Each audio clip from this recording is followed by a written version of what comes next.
Hello అందరికీ, welcome back to my channel.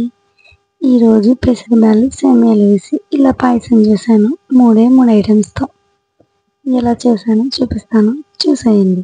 దానికోసం కొన్ని సేమియా తీసుకొని ఇలా వేయించుకున్నాను. నా దగ్గర నెయ్యి లేదు, అందుకే కొద్దిగా ఆయిల్ వేసి వేయించుకున్నాను.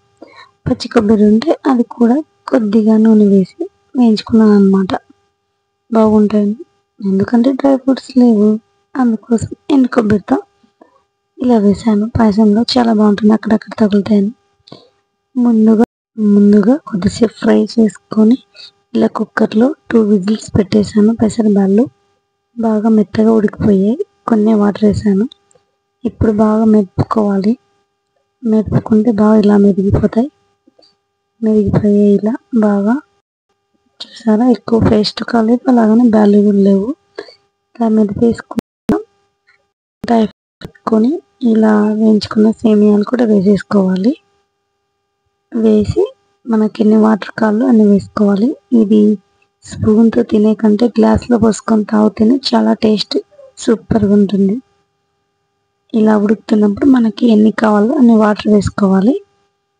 ఇలా సేమియా కూడా ఉడికేసినాక మనకి స్వీట్కి తగినంత బెల్లం వేసుకోవాలి. మనకి ఎంత కావాలో అంత. మన స్వీట్ ఎక్కువ తింటే ఎక్కువ, తక్కువ తింటే తక్కువ. చూసారు, 3 ఐటమ్స్తో రెడీ అయిపోయింది. ఇలాచి కావాలంటే వేసుకోవచ్చు, లేకపోతే లేదు.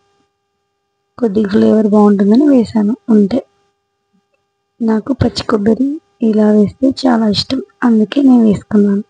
ఇష్టం ఉంటే వేసుకోవచ్చు, లేకపోతే లేదు. డ్రై ఫ్రూట్స్ వేసుకుంటే బాగుంటుంది. అవైలబుల్ లేనప్పుడు ఉండగలతోనే మేనేజ్ చేసుకోవాలి కదా. అంతే, ఎంతో టేస్టీగా పెసరబ్యాలు సేమియా బెల్లంతో టేస్టీ పాయసం.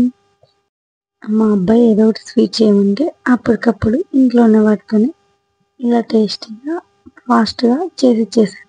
చాలా బాగుంటుంది. అంతే. Bye friends.